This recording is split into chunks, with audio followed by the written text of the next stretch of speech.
लालू जी का रिकॉर्ड तोड़ने का काम भूपेश बघेल जी कर रहा है। लालू जी घास खाता थे, घास में घोटाला किया। भूपेश बघेल जी गोबर खा करके गोबर में घोटाला कर रहा है। इसे लैंग्वेज प्रॉब्लम कहें या कुछ और, लेकिन बीजेपी के राष्ट्रीय महासचिव सीटी रवि का ये बयान स्वीकार नहीं किया जा सकता। और ये पहला मौका नहीं है जब अमर्यादित बयानों के चलते छत्तीसगढ़ की सियासत में बवाल मचा हो। कुछ दिन पहले ही बीजेपी की प्रदेश प्रभारी डी पुरंदेश्वरी के बयान में शब्दों की मर्यादा टूटी थी और कांग्रेस ने इसे पूरे छत्तीसगढ़ का अपमान बताया था। एक बार अगर आप पीछे मुड़कर थूकेंगे ना, उस थूक में भूपेश बघेल और उनके पूरे मंत्रिमंडल बह जाएगी। पुरंदेश्वरी के बाद सीटी रवि के इस बयान पर भी कांग्रेस ने कड़ी आपत्ति दर्ज की है। कांग्रेस का कहना है कि बीजेपी लगातार मुख्यमंत्री को और छत्तीसगढ़ को अपमानित करने वाली भाषा का इस्तेमाल कर रही है। इधर बीजेपी ने भी कांग्रेस को शब्दों की मर्यादा रखने की सलाह दी है। रमन सिंह भी कांग्रेस को भाषा में सतर्कता बरतने की सलाह देते नजर आए थे। इतनी अभद्र शब्दावली, यही इनका संस्कार है, यही भाजपा का चाल चरित्र और चेहरा है। मुख्यमंत्री भूपेश बघेल प्रतीक हैं छत्तीसगढ़ के स्वाभिमान के, छत्तीसगढ़ के किसान मजदूर के, छत्तीसगढ़ के विकास के, नरवा घुरवा बाड़ी जैसी जनहितकारी योजनाओं की, और उनके ऊपर गोबर खाने की बात कहकर, थूकने की बात करके भारतीय जनता पार्टी अपनी घृणा और नफरत की राजनीति को उजागर कर रही है। यह अक्षम्य है। दरअसल अमर्यादित बयान हमेशा ही सियासी अदावत के कारण नहीं आते, बल्कि कई बार लैंग्वेज प्रॉब्लम यानी भाषा की कम समझ भी इसकी वजह बनती है। बात बीजेपी की हो या कांग्रेस की, दक्षिण भारत से आने वाले नेता हिंदी या स्थानीय बोली को उतना नहीं समझ पाते और ऐसे शब्दों का इस्तेमाल कर जाते हैं जो विवाद का विषय बनते हैं। जाहिर है राजनीतिक पार्टियों को इन बातों का भी ख्याल रखते हुए थोड़ी सहिष्णुता तो बरतनी ही होगी। नमस्कार, स्वागत है आपका। मैं हूं अभिषेक शुक्ल। विवादित बयानों को लेकर छत्तीसगढ़ की सियासत एक बार फिर से गर्मा गई है। जी हां, बीजेपी के राष्ट्रीय महासचिव रवि ने यहां पर एक बयान दिया, जिसके बाद गोबर को लेकर जो कुछ उन्होंने कहा, फिर से सियासत छत्तीसगढ़ की गर्मा गई है। और ये जो बयान आया है यह जल्दी से पीछा उनका छूटने वाला नहीं है। कुछ समय पहले डी पुरंदेश्वरी का बयान आया था और अब एक बार डी रवि का। तो इससे पहले भी लगातार बयानों को लेकर कुछ दिन पहले पूर्व मुख्यमंत्री रमन सिंह भी यहाँ पर सफाई देते नजर आए थे और सलाह देते नजर आए थे। तो कुछ ऐसे हालात एक बार फिर से यहाँ पर बन रहे हैं। तो क्या ये जो बयान आते हैं सोचे समझे हुए होते हैं या वाकई दिक्कतें होती हैं, लैंग्वेज प्रॉब्लम होती है? क्योंकि इनमें से कई ऐसे नेता हैं जो कि दक्षिण भारत से आते हैं और हिंदी पे उतनी उनकी पकड़ होती नहीं। चर्चा आज इसी पर होगी। खास मेहमान हमारे साथ हैं शुक्ला जी हैं, कांग्रेस से बहुत स्वागत आपका। अनुराग सिंह देव जी हैं, भाजपा से बहुत स्वागत। और वरिष्ठ पत्रकार राम अवतार तिवारी जी हैं। अनुराग जी, पहला सवाल आपसे ही करूंगा क्योंकि ये बयान भी आप ही की पार्टी की तरफ से आया है।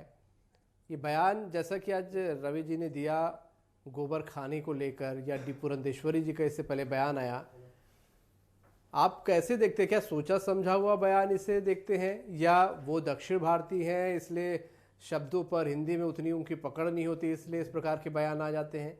डी पुरंदेश्वरी ने बाद में कहा भी था कि बयान को गलत तरीके से लिया गया। देखिए अभिषेक जी, बहुत स्पष्ट है कि मुझे लगता है कि कांग्रेस को अब दक्षिण भारतीय लोगों से कोई लेना देना नहीं है। उस क्षेत्र में अब लग रहा है कि उनका जनाधार पूरी तरीके से घट चुका है और इसलिए दक्षिण भारतीयों की हिंदी पर सवाल उठाने का काम छत्तीसगढ़ में कांग्रेस पार्टी कर रही है। ये बहुत ही आश्चर्यजनक बात है। अब सभी बातों का जो अर्थ है, उस अर्थ में हम यदि टीसी राजू जी कह रहे हैं कि ये गोबर घोटाला है, गोबर के माध्यम से भ्रष्टाचार करने का एक तरीका है, तो उसको इस प्रकार से उसका परिभाषित करके उसको इस प्रकार की बात करना, एक तरीके से दक्षिण भारतीय बोलने वाले, दक्षिण भारतीय भाषा जानने वाले और हिंदी कम जानने वाले नेताओं के ऊपर ये एक प्रकार से गलत आरोप है। दूसरा कि उसी तरीके का डी पुरंदेश्वरी जी के खिलाफ कांग्रेस ने पूरा वातावरण बनाया, जबकि उन्होंने स्पष्ट कर दिया कि हमने ये विषय नहीं, मेरा विषय ये था। तो इस प्रकार से बात करना और हंटर वाली अनुराग जी, कहना, आपका कहना फूलन ये है देवी कि कहना, हिंदी भाषा पे तो उनकी उतनी अमर्यादित पकड़ तो नहीं ये है, कि इसलिए जो ऐसे हिंदी बयान आ जान गए। के।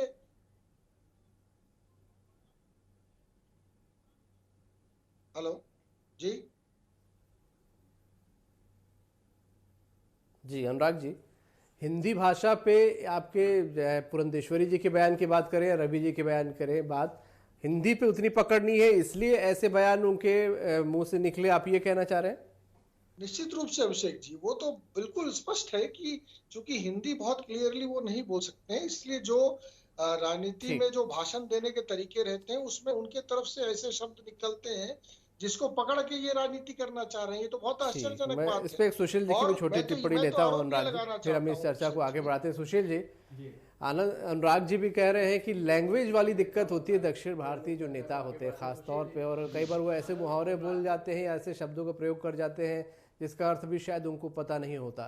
सिर्फ भाजपा ही नहीं, कांग्रेस के भी कई दक्षिण भारतीय जो नेता है कई बार कुछ ऐसे शब्द बोल जाते हैं सियासत में जिनको उन शब्दों को पकड़ लिया जाता है और बवाल मच जाता है।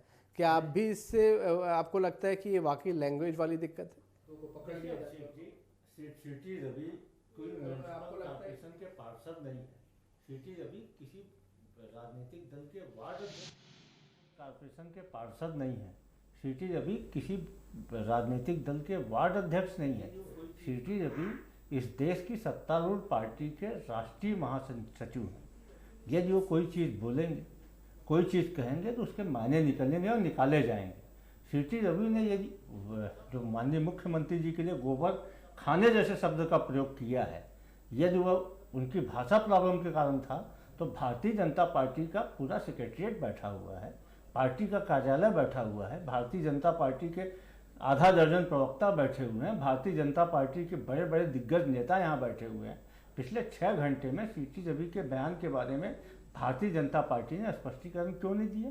आज उनकी बयान को लेके आप जैसे टीवी चैनल, प्रबुद्ध समाचार पत्र, प्रबुद्ध लोग इसमें चर्चा कर रहे हैं, बहस कर रहे हैं। भारतीय जनता पार्टी ने अभी तक खंडन क्यों नहीं किया कि भाई ये उनके द्वारा ये जो कहा गया है वो भाषा प्रॉब्लम का। सिटी रवि का बाइट अभी मैं देख रहा था, आपके चैनल के में सुनाई पड़ रहा था, स्पष्ट तौर पर उन्होंने कहा कि भूपेश बघेल गोबर खाते हैं, गोबर खा के घोटाला करते हैं। ये सीधे सीधे भारतीय जनता पार्टी की छत्तीसगढ़ियों के प्रति नफरत और हिकायत का नमूना है। ये पहली बार नहीं हुआ, इसके पहले भी इनके एक राष्ट्रीय प्रभारी ने यहाँ पे आके ये कहा कि यदि भारतीय जनता पार्टी के कार्यकर्ता थूक देंगे तो भूपेश बघेल और उनका पूरा मंत्रिमंडल बह जाएगा। आज ये कहते हैं कि गोबर खा के भारतीय भूपेश बघेल गोबर घोटाला करने जा रहे हैं। भाई साहब, हमारे यहाँ तो गोबर खाने की परंपरा नहीं। क्या गोबर खाने की परंपरा सिटी रवि जी जहाँ से आते हैं वहाँ पे? ये इस टाइप की बातें कम से कम राजनीति में सर्वथा स्वीकार है। भूपेश बघेल सिर्फ छत्तीसगढ़ कांग्रेस पार्टी के नेता नहीं है, भूपेश बघेल इस प्रदेश के मुख्यमंत्री हैं। भूपेश बघेल को 3/4 बहुमत के साथ छत्तीसगढ़ की जनता ने यहाँ पे सत्ता में बैठाया है। इस प्रकार की बातें करके भारतीय जनता पार्टी ने अतिवादी पूरी बयानों को आपने देखा, हाल फिलहाल जो भाजपा की तरफ से 2 बयान आए, इससे पहले भी हमने कांग्रेस के भी कई दक्षिण भारतीय नेताओं को देखा, वो भी जब बयान देते हैं बोलना कुछ चाहते हैं और हिंदी में अच्छी पकड़ न होने की वजह से उनके मुंह से निकल जाती है। ये बयान क्या वाकई लैंग्वेज प्रॉब्लम की वजह से होती है? और अगर लैंग्वेज की वजह से होती हैं तो जैसा कि सुशील जी बोल रहे हैं, तत्काल उसका खंडन करके सुधारा जा सकता है, उसे सुधारा नहीं जाता बल्कि प्रोटेक्ट किया जाता है। क्या इस वजह से ये सियासी माहौल और गर्मा जाते हैं? देखिए, प्रोटेक्ट किया जाता है, क्या इस वजह से? देखिए, भाषा जो है उस पर संयम होनी चाहिए, भाषा में संस्कार होनी चाहिए, भाषा में आपके पूरा व्यक्तित्व दिखता है, आपकी सोच दिखता है।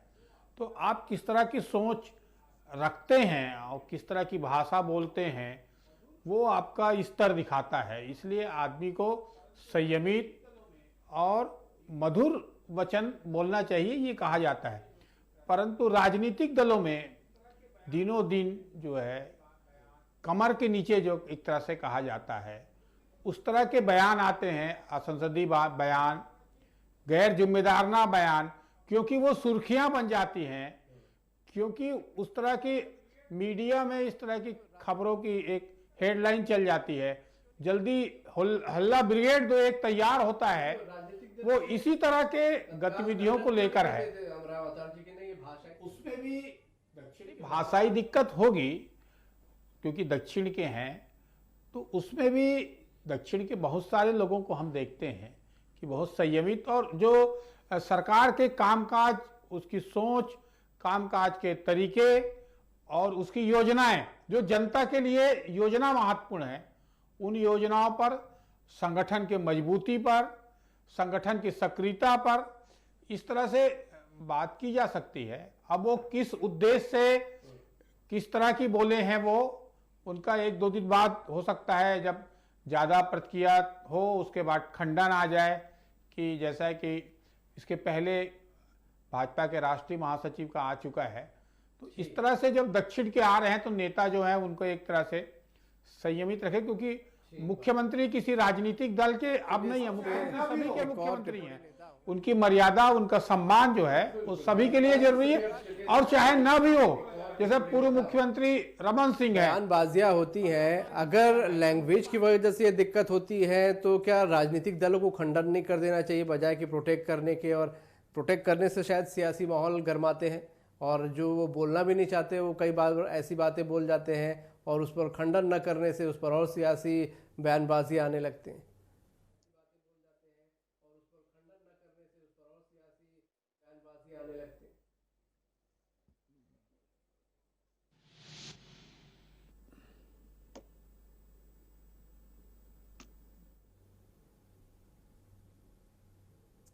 अनुराग जी, आपसे सवाल था। देखिए अभिषेक जी, देखिए मैं सिर्फ आपको स्पष्ट मैंने कहा कि वास्तव में ये भाषा की बात है और इसको इस तरीके से मुद्दा बनाने की आवश्यकता नहीं रहती है। और ये तो बाद में हमको ध्यान में आता है कि आपने किस स्वरूप में इस बात को ले लिया। हम तो कहना चाह रहे थे जिस तरीके चारा घोटाला हुआ उसी तरीके से छत्तीसगढ़ में गोबर घोटाला हो रहा है, गोबर के गायब होने की खबरें आ रही हैं, इस प्रकार की खबरें आ रही हैं। तो उस विषय को लेकर उन्होंने कहा था। अब देखिए यदि मैं उस शब्द का, राजनीतिक शब्द का प्रयोग करूं तो नीच व्यक्ति, ये कांग्रेस ने कहा मोदी जी को, और एक सोनिया गांधी जी ने अनेकों टिप्पणी की मोदी जी के खिलाफ में, दिग्विजय सिंह ने अपने पार्टी के महिला नेताओं के बारे में क्या क्या बात कही, वो टिप्पणी को मैं कोट कर सकता हूं। तो ऐसे तो बहुत सारी टिप्पणी है जो कांग्रेस के लोगों ने जानबूझकर उस शब्द का प्रयोग किया था। और अभी भी डी पुरंदेश्वरी जी के खिलाफ यही कांग्रेस के लोग कहते हैं, फूलन देवी, हंटर वाली। तो ये तो जानबूझ के जो प्रयोग होते हैं ये असंसदीय भाषा होती है। अनजान में या भाषाई त्रुटि के कारण कोई शब्द को गलत प्रकार से परिभाषित कांग्रेस करने का प्रयास कर रही है। राम जी का मतलब ये है कि आप लोग पहल करते हैं तो वो एनकाउंटर करते हैं।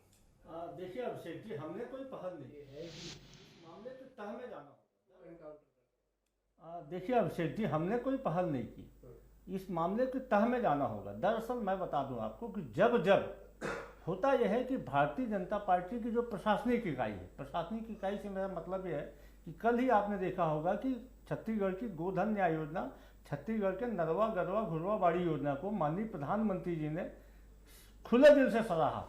उन्होंने कहा कि एक ऐसी योजना है जिससे किसानों के अंदर में बहुत ज़्यादा परिवर्तन होने वाला है, गरीब लोगों के लिए ये गेम चेंजर साबित होगी। इस योजना को प्रधानमंत्री जी ने सराहा। इसके पहले गोधन न्याय योजना के बारे में जो हमारी संसद की जो अस्थायी समिति है उसके 27 सदस्य आए थे, जिसमें से 17 सदस्य भारतीय जनता पार्टी के थे। उन सदस्यों ने सराहा। इस देश की 8 राज्य सरकारों ने गोधन न्याय योजना का अध्ययन करने के लिए अपना दल भेजा। इन 8 में से 7 राज्य सरकारें भारतीय जनता पार्टी की थी। इनकी जो प्रशासनिक इकाई है हमारी योजना की तारीफ करती है और उसके बाद में इनको छत्तीसगढ़ में राजनीति करना है, इनको छत्तीसगढ़ में अपनी खोई हुई जड़ों को फिर से वापस लाना है।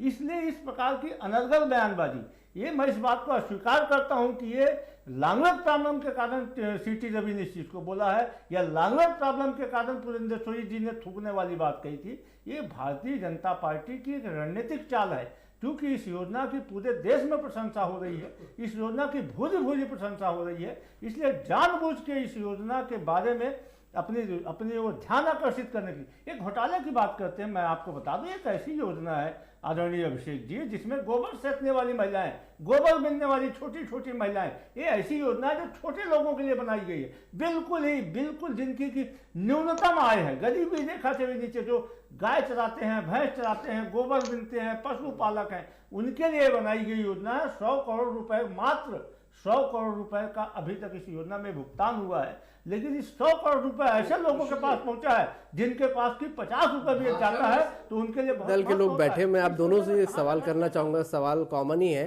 क्या भाषा का संयम आप लोग भी मानते होंगे रहना चाहिए? और अगर कोई साउथ इंडियन या दक्षिण भारतीय या दूसरी भाषा का व्यक्ति हिंदी में कुछ बोल जाता है तो क्या उसे अवॉइड करना चाहिए या दूसरी पार्टी को भी खंडन जारी कर देना चाहिए? सुशील जी, आपको लगता है ऐसा होना चाहिए? निश्चित तौर पे चाहिए। कोई मानवीय भूल है, हम देखिए अभिषेक जी, निश्चित तौर पे यदि कोई मानवीय भूल है, हम आप चाहे भारतीय जनता पार्टी के नेता हो या कांग्रेस पार्टी के नेता हो, मानवीय भूल, निश्चित तौर पे मानवीय भूल को स्वीकार करना चाहिए और क्षमा योग्य होती है, इसमें कहीं से कोई दो राय नहीं है। लेकिन जिस प्रकार से सीटी रवि ने स्पष्ट तौर पे कहा कि भूपेश बघेल गोबर खाते हैं, गोबर खा के यहाँ पे गोबर घोटाला करने जा रहे हैं, मैं बोलता हूँ यदि उन्होंने ऐसा कहा तो भारतीय जनता 5 घंटे तक छोटी छोटी बात पे ट्वीट करने वाले डॉक्टर रमन सिंह जी, जो भारतीय जनता पार्टी के राष्ट्रीय उपाध्यक्ष भी हैं, भूल है। अगर आपको लगता है कि वाकई लैंग्वेज वाली दिक्कत है तो एक ट्वीट कर देने से या इसका खंडन जारी कर देने से मामला वही खत्म हो जाता है। ऐसा लगता है कि कोई भी राजनीतिक दल हो, आप लोग हो, कांग्रेस हो, कोई भी हो, कर देना चाहिए? देखिए, ये तो मैंने कहा ना कि इसका तो इंटरप्रिटेशन तब पता चलता है जब कांग्रेस के लोग इसको हथियार बनाकर भारतीय जनता पार्टी के खिलाफ प्रयोग करते हैं। लेकिन मैं उसी बात पर आना चाहता हूं कि जैसे पूर्व में मौत का सौदागर कहा था सोनिया जी ने नरेंद्र मोदी जी को, तो क्या कांग्रेस ने उसका खंडन जारी किया था कि ऐसा नहीं कहा? उन्होंने कई प्रकार के ऐसे अपशब्दों का प्रयोग किया था, रैबिस कहा था और नीच कहा था, कांग्रेस के अनेकों लोगों ने ऐसा प्रयोग किया था, तो कांग्रेस ने उसका खंडन जारी किया था क्या? तो जो सोची समझी तरीके से बोली गई है, खंडन तो उसके लिए कांग्रेस को करना चाहिए था, लेकिन भारतीय जनता पार्टी ने या भाजपा के किसी नेता ने इस प्रकार का कोई शब्द प्रयोग सोच समझ के नहीं किया है। मैं ये बहुत स्पष्ट रूप से अभिषेक जी आपको कहना चाहता हूँ। ठीक, रामावतार जी, ये एक तो होड़ सी यहाँ पर लगी रहती है, कोई खंडन करेगा नहीं, वो बोलेगा तो हम बोलेंगे, हम बोलेंगे तो वो बोलेगा, आरोप प्रत्यारोप, क्या ये सिलसिला चलता रहेगा या कहीं थमेगा कहीं जाकर? ये राष्ट्रीय स्तर हो, ये राष्ट्रीय स्तर हो या प्रादेशिक या जिला स्तर का, हर स्तर पर बयानबाजियां होती है, लोकतंत्र में होना भी चाहिए, मगर वो मुद्दों पे आधारित होनी चाहिए, वो एक संयमित भाषा में होनी चाहिए और उस तरह के प्रशिक्षण सारे राजनीतिक दल के प्रमुख लोगों को भी देना चाहिए कि किस तरह के बयान जो जनता के भी संदेश जाए। हमारे देश में आइकान नेता लोग जो बड़े पदों में होते हैं वो होते हैं, तो अगर वो इस तरह के बयान देंगे तो एक आदर्श स्थिति नहीं आ रही है। एक जो सामने वाला जो भी देख रहा है वो लोग के बीच क्या संदेश जाएगा कि नेता इस तरह की बात बोलते हैं, इस तरह के जवान लड़ते हैं, ऐसे लड़ते हैं, तो उनके प्रति क्या आस्था जाएगी, उनके प्रति क्या संदेश जाएगा? तो समाज में एक अलग वातावरण तैयार नहीं हो पाएगा, कहीं न कहीं राजनीतिक दलों माहौल भी अच्छा बनेगा और राजनीतिज्ञों की इमेज भी अच्छी बनेगी जनता के बीच। बहुत शुक्रिया आप सभी का इस चर्चा में शामिल होने के लिए। तो बयानों को लेकर चर्चा हो रही थी, कई बार ऐसे बयान आ जाते हैं जिनको लगता है सुनकर की मर्यादाओं को इन बयानों ने पार कर दिया, लेकिन अगर इन बयानों में कंट्रोल करने के साथ साथ कई बार अगर कोई मानवीय भूल हो तो उसका खंडन भी जारी हो जाए तो निश्चित रूप से राजनीतियों की जो इमेज है जनता की नज़रों में वही ज़्यादा बेहतर होती है। और ये जो परंपरा है, ये सिलसिला है, सभी तरफ से हो, कोई आरोप प्रत्यारोप जरूर लगे लेकिन भाषा के संयम के साथ लगे तो जनता के बीच भी अच्छा मैसेज जाएगा और एक अच्छी राजनीतिक प्रतिस्पर्धा भी यहाँ पर होगी। आज का मुद्दा में इतना ही। नमस्कार।